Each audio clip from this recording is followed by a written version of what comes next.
Olá, gente, sejam bem-vindos a mais um podcast Homens de Fé.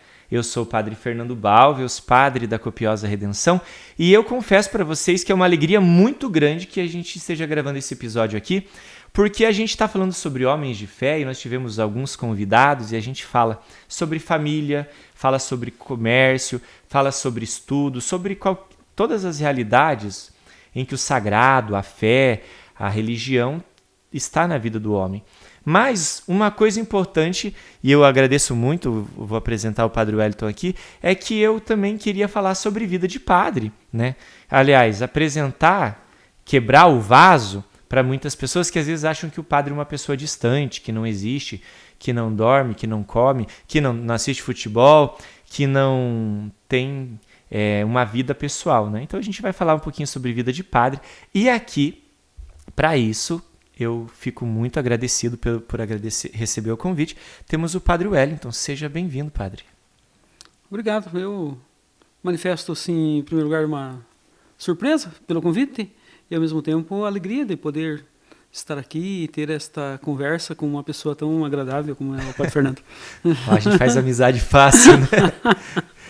O Padre Wellington é aqui de Ponta Grossa, é isso, né? Isso. Quem é o Padre Wellington, assim?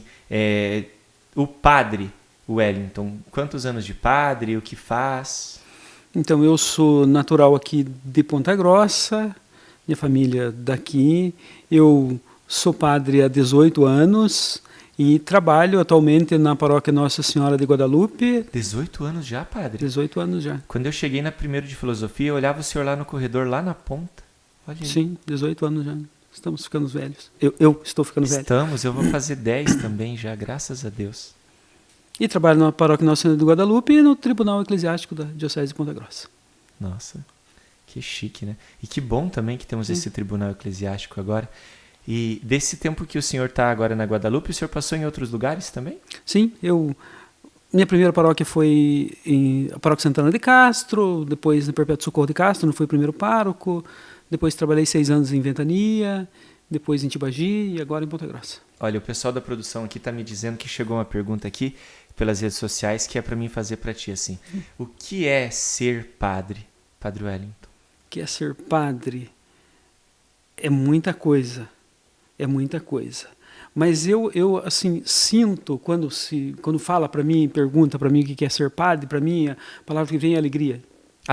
Alegria, sim. Eu acho que é uma realização por uma resposta dada a um convite feito, evidentemente, e que o senhor sabe tem tanta doação e tem sacrifício, mas diante de tudo isso, ser padre para mim é sempre uma alegria de viver na doação. O senhor é um padre feliz? Com certeza. É o segundo padre feliz do mundo, então, porque o primeiro sou eu, né? Vamos ter que disputar. Tá no empate técnico, né? Sabe, eu acho bonito quando um padre diz assim que é feliz.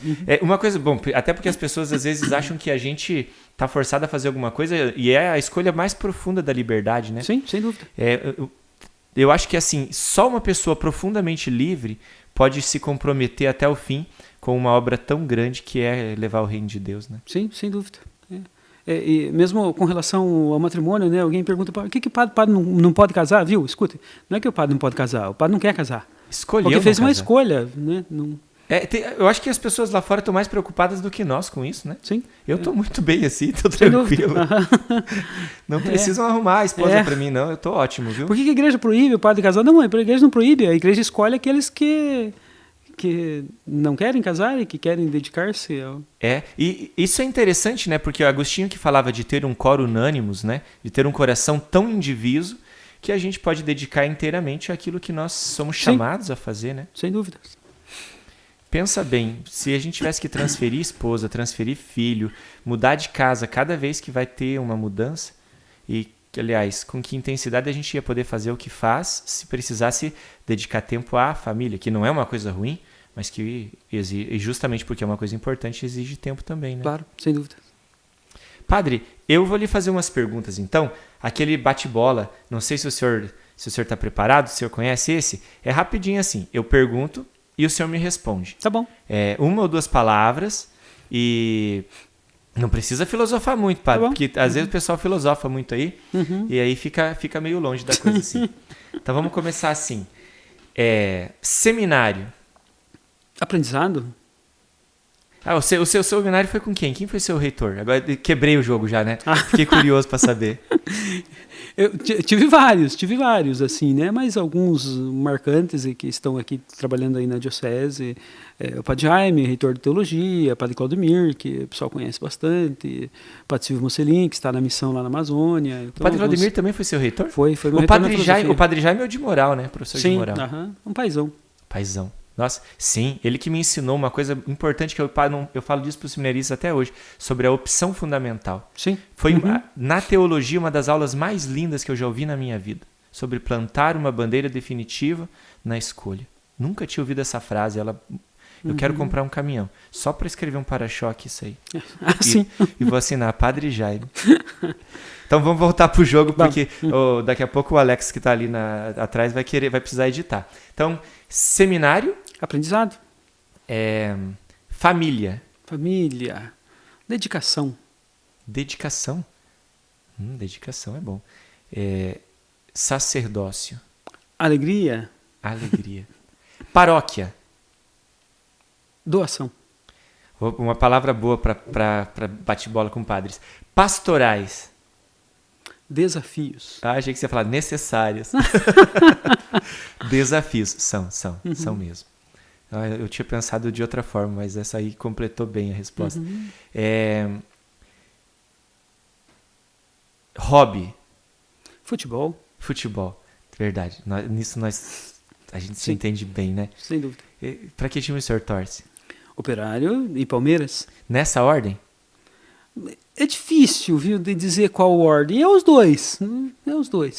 Eu torço pro São Paulo, mas eu tô mais Operário do que São Paulo esses tempos, eles estão me dando mais alegria. Eu estava pensando, se um dia o Palmeiras vir jogar aqui contra o Operário, se o Operário subir para a primeira divisão, eu aqui vou torcer para o Operário, e lá eu vou torcer para o Palmeiras, porque não tem outro jeito. Até porque provavelmente o nosso índice de vitória vai ser menor. Sim, mesmo. sem dúvida. Estamos em etapas diferentes. Legal. Então o senhor gosta de futebol? Gosto. Conta aqui pra nós, eu andei acompanhando na rede social que você joga no time aí que ganhou um campeonato esses dias, né? Sim, isso eu posso dizer assim, sem falsa modéstia, eu sou campeão paranaense de futebol. Olha aí. Dos padres. Conta essa história pro pessoal aí, que eu vi isso aí, eu fiquei felizão. Já há 14 anos, o Regional do Paraná faz um campeonato entre os padres. Normalmente participam 10, 12 dioceses, né? E esse ano foi em Londrina e nós aqui do time da Diocese de Ponta Grossa fomos campeões. Se puder cavar uma vaguinha nesse lugar aí, padre, eu posso ser gandula, sou lateral esquerdo. Não é porque o senhor está aqui na minha frente, mas você sabe que quando eu estava lá, eu pensei a gente podia ter convidado o padre Fernando. Que eu jogo uma bolinha boa. Eu perdi um pulmão ao longo da vida aí por causa de uma doença, mas eu cheguei a passar numa peneira, sabia? Ah, é? Só não entrei pro time, não vou dizer aqui qual é o time, porque meu pai, que torce pro time adversário, falou assim, não vai pôr essa camisa nunca. Isso ajudou até na minha vocação aí, tá vendo? Sim. Então, futebol. Agora vamos falar assim, a gente vai fazer um break, então esse é o momento em que a gente quebra para aquela câmera ali, em que é a nossa, como é que se chama isso aqui? Sketch, né? É a nossa sketch, O Meu Homem de Fé. Né? Okay. Normalmente a gente diz que homem foi e é modelo para o homem de fé que eu desejo chegar a ser. E por quê? Né? Então, na câmera da confissão ali, Padre Wellington, quem na sua vida é o seu homem de fé? Pode ser 2. Pode. Um já está no céu, Frei Natalino Mascarello, dos Frades Menores Missionários, e Padre Silvio Mocelin. Padre Silvio Mocelin. Gente, que homem extraordinário. Sim. Ele me deu lógica. Ninguém também dá o que não tem. Essa era a frase dele. Isso. Então ele é seu homem de fé? Ele é meu homem de fé. Por quê, padre? Porque eu vejo muito assim a fé como uma decisão de viver a fé. E eu olho para o Padre Silvio ao longo da história, e olha que tive momentos sofridos com ele, porque ele era meu reitor na filosofia, e ele era brabo, ele era terrível. Mas eu enxergava nele um homem que decidiu doar a vida, que decidiu viver a fé. Isso sempre me inspirou. Independente de qualquer coisa, eu preciso me decidir a viver os momentos de fé. Olha aí. Sabe que o Padre Silvio é uma pessoa que eu considero assim, o senhor acabou de levar o sarrafo lá em cima, assim, porque eu considero ele um homem irrepreensível. Sim.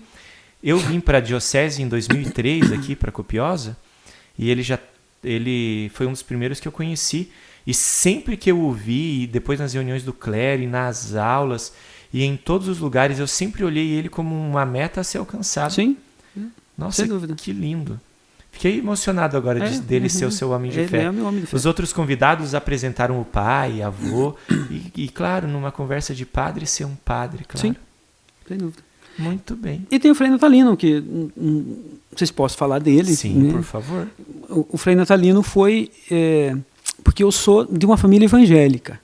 Fui batizado numa igreja evangélica. Minha família toda era evangélica. Então, eu depois dos 12 anos, eu abandonei tudo, né? Aquela fase que você quer assim um pouco se distanciar da influência dos pais, e fiquei sem nada. E por volta dos meus 17, 18 anos, eu conheci o Frei Natalino. Ele estava num grupo de jovens ali na Santa Luzia, e ele foi me chamando, me deu catequese. Um dia me perguntou se eu queria ser padre, e eu disse, olha, eu até posso querer ser padre, mas eu não quero usar essa roupa aí, porque ele usava hábito, né? Eu não vou me sentir... menores, né? Eles usam cinza. Eu não vou me sentir bem. Ele falou, não, mas não tem problema, tem padre de tudo que é espécie. Então, e ele me deu catequese, e me tornou católico, e me levou para o seminário. Só um pouquinho, padre. Acho que a boca do microfone do padre já tem que voltar um pouquinho, sabe? Ah, que dó.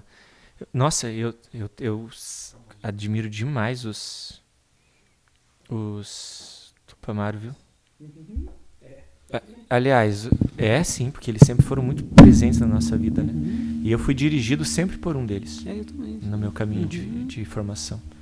Pedi pro Frei Gabriel escrever a introdução no meu livro, porque uma vez ele falou no Winter, assim, que todo religioso devia ser uma amostra grátis do céu. Nossa, foi forte demais. Tamo junto? Poxa, vai ter que partir do Frei Natalino de novo? Pra pegar inteiro? Pra não perder. Nossa, ele... Depois ali do... No Frei mesmo. No Frei? No Frei que cortou ele. Poxa, tá bom. Mas não vai ser um problema, né, padre? Não. E o Frei Natalino, padre? Então, o Frei Natalino, ele me deu catequese, me apresentou a fé católica, me apresentou a vocação de ser padre, me dirigiu, mas acima de tudo, o nome dele é Natalino, evidentemente, porque ele nasceu no Natal.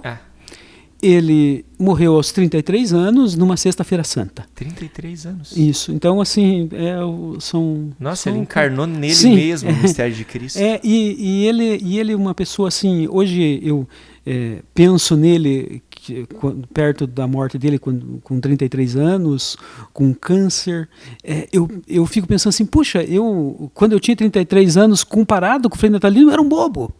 Ainda sou um pouco, mas agora um pouco menos, né? Ele tinha uma maturidade de fé, uma espiritualidade que me marcou muito.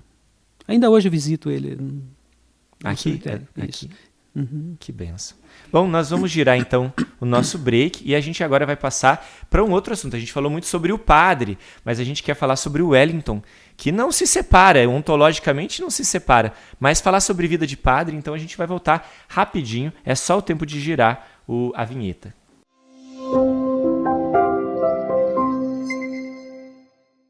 Muito bem, a gente volta agora então com o nosso segundo bloco do Homens de Fé.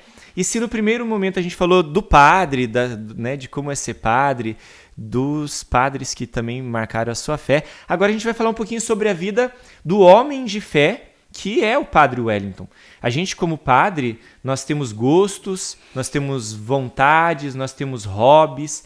A gente vai falar um pouquinho sobre isso, porque isso mostra também que o processo de vida espiritual e ministerial é formado sobre o processo de formação do homem, que a gente, que é entregar no coração de Deus também, né, padre? Então, assim, eu queria fazer uma pergunta sobre a sua vocação, né? Como é que o senhor descobriu a sua vocação? O senhor falou que vem de uma família evangélica. E como é que lá dentro disso o ministério ordenado apareceu? Olha, eu tive contato com a fé e bastante intenso, porque minha família era evangélica e sempre deram um testemunho de fé para mim, né? Então isso de certa forma já estava assim, evidentemente que plantado no meu coração, né?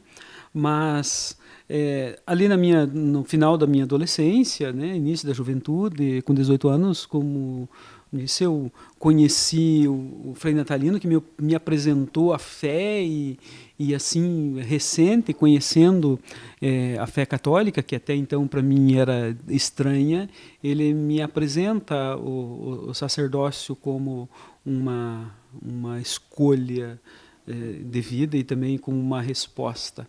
E aquilo me tocou profundamente, eu comecei a fazer o acompanhamento e... Com quantos anos o senhor entrou?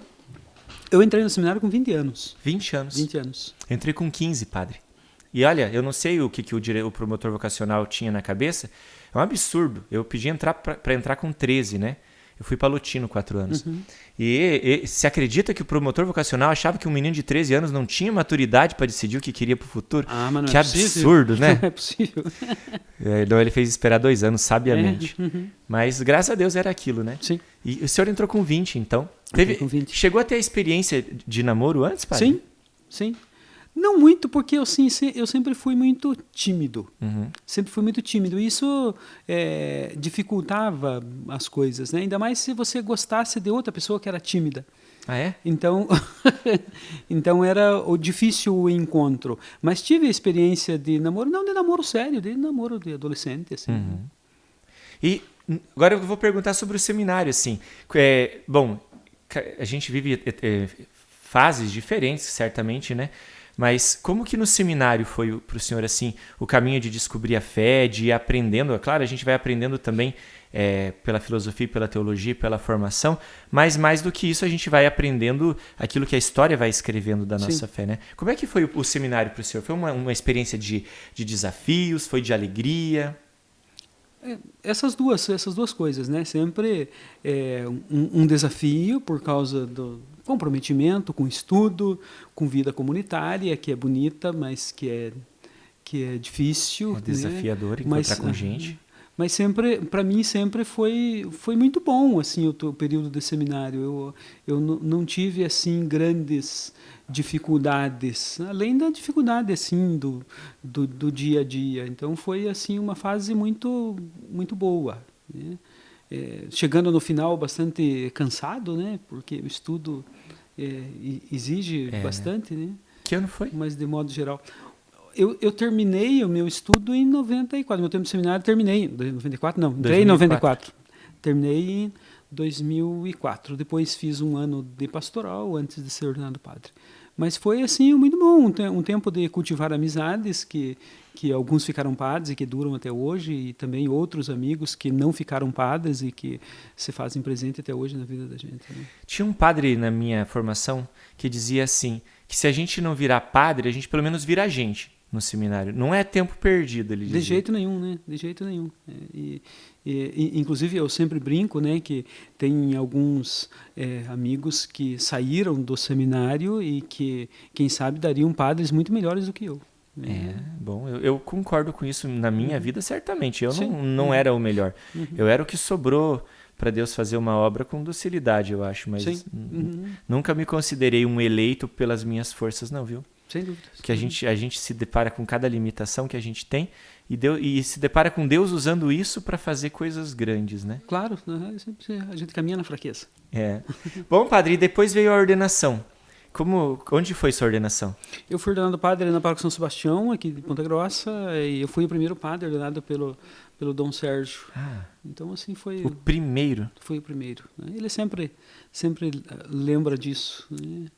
25 anos dele agora, né? 25 eu tentei anos. Convidar ele também, mas ele não responde o meu telefone. Gostaria muito de fazer um especial com ele, até para homenagear ele, sabe? Sim. Mas eu não consegui contato, infelizmente. E depois da ordenação, então, primeira paróquia? Eu fui trabalhar como vigário paroquial na Paróquia Santana de Castro. E 6 meses depois, o bispo me propôs um desafio que, se fosse hoje, eu não aceitaria.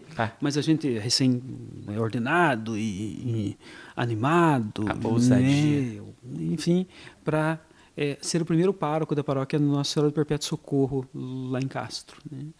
E eu aceitei correndo, né? Porque a gente está cheio de gás e com vontade de fazer. E hoje eu esperaria um pouco mais. Mas foi assim uma experiência muito, muito boa. Fiquei 1 ano e meio lá, depois fui trabalhar em Ventania, que também assim, foi uma paróquia muito boa de trabalhar. Afinal, eu sempre gosto dos lugares onde eu passo. Né? O senhor é um padre, assim. Eu acho isso muito legal. Eu acompanho o senhor, assim, a gente pensa muitas coisas parecidas, por isso que eu convidei o senhor também. Porque eu acho isso tão e é aqui que eu quero fazer essa transição, assim. Eu acho isso tão integrado, eu não consigo ver a separação entre o Wellington e o padre Wellington. Eu acho isso já é uma coisa natural, assim, né? Bom, é natural para todo mundo, claro, mas infelizmente às vezes as pessoas acham que é preciso separar o padre do Wellington, né? Então, por exemplo, a gente se encontra às vezes no estádio, né? Celebrei a minha missa, agora eu vou ver meu jogo e depois eu vou visitar o meu doente. Sim. E quem sabe eu vou sair ainda jantar com alguns amigos, né? Claro, é bem isso mesmo. Eu enxergo assim, alguém já me disse assim, padre, você é um padre muito mundano. Capaz. Assim, mas eu vi como um elogio, porque eu entendi o que a pessoa quis dizer, assim, né? Que eu sou um padre que está aí no mundo. Ela usou, o conceito estava um pouco mal definido, mas exatamente, entendi. Né? Então, depois eu estranhei também, né? Mas é que o senhor está aí, né? Está aí no século. mundo. Está realizando sua vocação. O senhor é secular, é para estar ali, estou, né? Estou assim, tenho amigos e convivência com pessoas por exemplo, agora faz tempo que eu não vou, até estou em dívida de ir treinar meu futebol, mas aí vou lá treinar o futebol, tem gente de todo jeito, né? De todo jeito. Eu tenho amigos muito próximos de convivência que não são católicos, dizem que são católicos, mas nunca aparecem na missa e eu não consigo convencê-los, né? Então, também, quando posso, vou lá no Allianz Parque, lá em São Paulo, assistir o jogo do Palmeiras. Eu vi a foto esses dias. Gente, a gente vai pôr as redes do padre, não sei se o senhor vai querer, se permitir, né? Para você poder acompanhar. O padre, ele gosta de um futebolzinho. Ele estava esses dias assistindo Palmeiras e quem? Sabe que eu não lembro quem que Deportivo Táchira? Eu acho que foi. Ou era aquele Wills, era da Libertadores. É o último jogo, né? O Palmeiras jogou em casa na Libertadores. Sabe, eu nem lembro o nome do outro time, porque afinal o meu time se basta. E sabe que eu acho isso legal, eu acho isso bacana. O senhor tem, então, um círculo de amigos assim, com quem o senhor convive, mas não porque foi ser o padre da paróquia deles, assim, tipo, e tem os seus amigos do Wellington que saem com o senhor, que riem, que se divertem, onde o senhor pode se esconder de vez em quando também? Sem dúvida. Apesar que o padre Gilson, que não sei se foi seu professor, foi. Ele dizia uma coisa bonita, assim, ele dizia assim, olha, o melhor lugar onde o padre pode estar é na casa de outro padre, para descansar. Porque você está no seu ambiente, se você está descansando, a campainha toca, o telefone toca, e você sabe que não é para você. É quase um prazer isso, né? Sim. É verdade. Nossa, eu nunca tinha pensado desse ponto de vista. Não ter que abrir a porta. Você está no seu ambiente e você sabe que... Então é bom descansar junto com padres. Também com padres, né? E o que o senhor gosta mais de fazer assim, quando vocês saem assim? Gosta de pescar, padre? Não gosto de pescar. Nossa, eu gosto de comer peixe. Agora, pescar eu não gosto. Perfeito. Porque pensa num negócio desconfortável. Você na beira daquele rio, cheio de mosquito te mordendo, e aquela pescaria que não rende, principalmente quando for a sua. Então eu prefiro... Posso até ir junto, mas eu fico lá bem só esperando o peixe.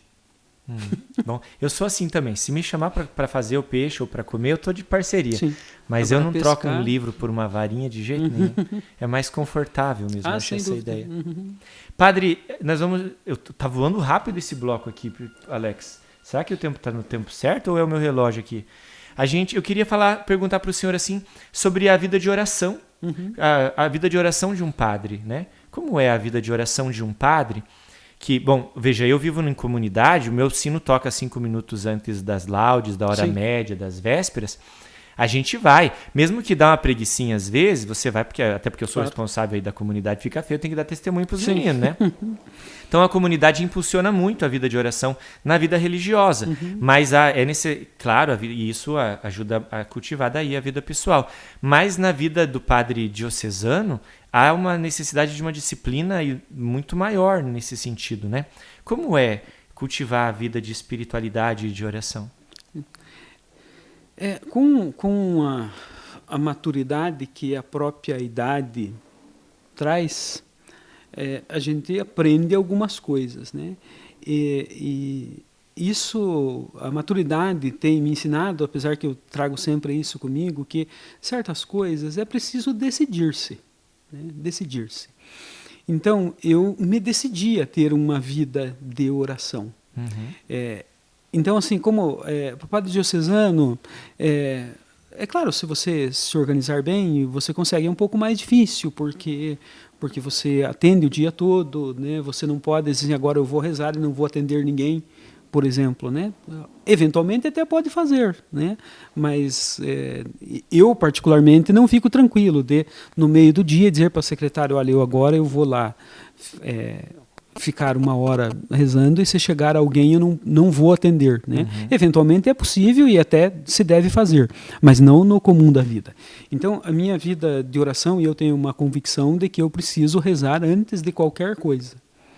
Então, a primeira coisa que eu faço todos os dias, antes de fazer qualquer outra coisa, né, me arrumo, saio do meu quarto, vou para a capela e faço as minhas orações.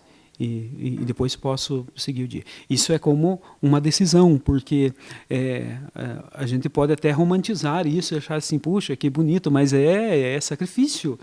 Né? Tem dia que você não quer rezar. Bom, a gente é humano. Né? Tem dia que você não está com vontade, não está com ânimo, mas eu tomei essa decisão, e essa decisão eu procuro levar assim... a cabo uma tomada de decisão todos os dias. A vida de oração é uma tomada de decisão. Eu acompanho a vida espiritual dos seminaristas do propedêutico, então isso é uma coisa que tento passar assim para eles, né? E também nesse sentido, né? Eu preciso passar aquilo que eu procuro viver. Se eu não vivo isso, como é que eu vou dizer para eles que eles têm que rezar todos os dias, independentes? Ninguém dá o que não tem. Exatamente. Exatamente. Então é assim, e daí, claro, né, a nossa espiritualidade, a vida de oração é enriquecida pela celebração da Eucaristia. Aí uma pergunta que eu gostaria de saber sua posição sobre isso. É interessante, porque assim, algumas pessoas falam, olha, padre, você reza muitas missas e isso não necessariamente pode ser a tua oração. Né? Eu fui pároco em Rondônia por 3 anos e no meu primeiro ano eu tinha 56 capelas, você imagina? E daí chegou um momento em que eu estava celebrando tanta missa, no meu meu segundo ano de padre, e que algumas missas não eram oração para mim, eram só protocolo, porque eu tinha andado 50 quilômetros, andado mais, né? Foi quando eu fui para os meus exercícios inacianos que eu me descobri que eu precisei rezar isso. A vida pastoral, ela supre a vida de oração? Ou ela precisa de um complemento? Essa é que eu queria saber. Não supre. Não supre. Se você não tiver uma espiritualidade, se você não tiver vida de oração, a pastoral é cumprir protocolo. E cumprir protocolo aí sem oração acaba. Acaba, né? E você vai cansando. Né? Não que com a vida de oração você não cansa também, mas é o que vai te alimentando, que vai te dando mais forças para você continuar. Então, não dá para dizer assim, não, eu fiz uma reunião, ou eu rezei a missa e tá bom. Claro, a missa é o principal da vida, mas deve ser cercada também de uma espiritualidade, de uma vida de oração. Gente, a gente está terminando esse bloco então. A gente vai passar para o último agora. Uma conversa muito boa, muito gostosa, padre. Nossa, eu estou surpreso aqui com os frutos disso que a gente está vivendo. Você que está aí acompanhando, tomara que tenham muitos padres assistindo também. É legal quando a gente tem uma conversa de padre, a gente vê no outro padre a nossa própria vida, né? Sim. Então, quem está acompanhando, você que pode também compartilhar para o pessoal poder assistir, divulgar nas suas redes, e daqui a pouquinho, então, no próximo bloco, a gente também disponibiliza as nossas redes sociais. E eu sempre falo das redes porque é o seguinte, a gente põe as redes aí que é para seguir mesmo, né? Para conhecer a gente. Sim. Se a gente está na rede, muitas vezes a gente usa ela para acompanhar os outros, mas quem usa, por exemplo, para evangelizar, e se você tiver uma pergunta depois, se você quiser, tanto para o padre quanto para mim, porque também sou padre, né? Mas é para o padre Wellington, que é o convidado, você pode daí pela rede dele entrar em contato, tá? A gente vai virar agora a vinheta e nós vamos então para o último pedaço do nosso podcast, O Homem de Fé. E a gente começa então o nosso terceiro e último bloco do nosso programa Homem de Fé com o Padre Wellington, e nós estamos tendo aqui uma conversa sobre vida de padre. Nós já estamos, na verdade, indo para o final. O tempo passa muito rápido aqui, porque a conversa é boa, né? E a gente estava em off falando do Fred, né, padre? Sim. A gente terminou falando da vida de oração do padre, e eu queria perguntar para o senhor, quem é o Fred? O Fred é meu cachorro, meu companheiro. Ele me acompanha já há uns 8 anos. Ele está ficando velhinho já, assim, com a barbinha branca, como eu. 8 anos? Ele já deve estar com 60 anos de cachorro. Sim, já? Exatamente. Aham. Nossa. E conta para nós a história da capela, padre. Então, eu dizia que esses dias eu fiquei muito contente comigo mesmo, e eu conto isso também como um testemunho pessoal, assim, de que todas as manhãs, quando a secretária lá da casa abre a porta, o Fred, ele automaticamente entra e corre para a capela. Não é porque ele vai rezar, é porque ele sabe que eu estou lá. Então ele vai para me encontrar, vai lá dizer o bom dia dele para mim. Ele fica um pouquinho ali e depois sai. E esses dias eu digo que eu fiquei feliz comigo mesmo por causa disso, e me fez me tocar nessa situação, né? De que ele entrou correndo, foi lá na capela e eu não estava na capela. Eu estava tomando café. Então ele foi lá, olhou, não enxergou ninguém, ficou meio desenchavido depois que ele me enxergou. Mas isso, eu fiquei feliz porque ele está condicionado de saber que eu estou na capela, né? E eu acho importante também os meus paroquianos e todos vocês saberem que o padre está na capela rezando por vocês também, né? Isso, que lindo isso. As pessoas às vezes acham que nós vivemos só para a oração, mas é importante saber que nós rezamos de fato, né? Sim. A gente, além de tudo isso, precisa alimentar esse homem de fé que nós queremos construir. Sim. Para a gente fechar assim o assunto, então, que mensagem que o senhor daria para os homens que nos acompanham ali, e que a gente fala sobre fé, a gente vai ter muitos convidados sobre muitos temas diferentes, mas para o homem que está pensando na sua vida de fé, enquanto ser homem, que mensagem o senhor daria para eles que nos escutam? Se quiser falar com aquela câmera ali, ó, eles estão te vendo tudo ali por dentro. Eu dizia há pouco assim que para mim a fé é fidelidade, e uma fidelidade que depende de uma decisão. Então, assim, a vivência de fé, ela passa muito mais por uma decisão do que por um sentimento, né? Às vezes a gente pode confundir sentimentos com fé. Se eu não estou muito bem, se eu não estou me sentindo bem, então quer dizer que a minha fé não vai bem, ou eu não consigo viver bem a fé se eu não estou muito bem. Então, viver a fé significa sempre uma decisão.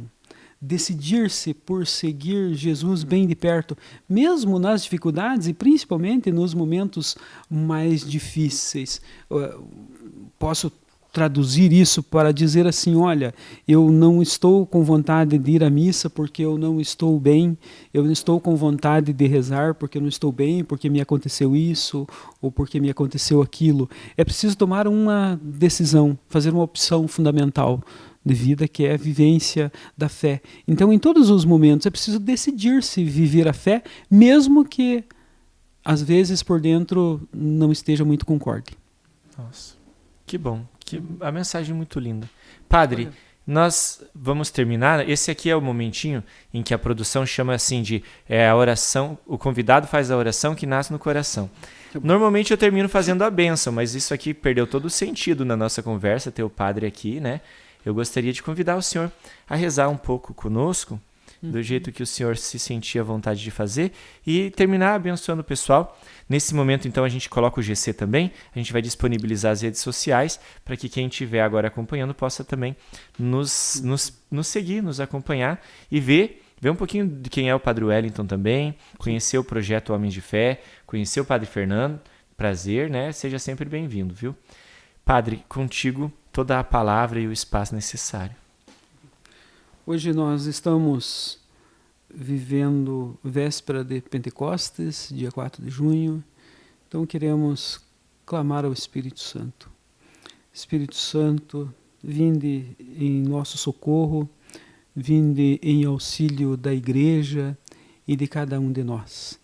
Ajudai-nos, dai-nos força, coragem, sabedoria, para que a cada dia possamos nos decidir a viver com fidelidade e nos aproximar nas nossas palavras, ações, no nosso jeito de viver, que nos tornemos cada vez mais parecidos com aquele que envia esse Espírito, que Ele nos ajude, que Ele nos dê força e coragem para vivermos e para sermos homens e mulheres de fé.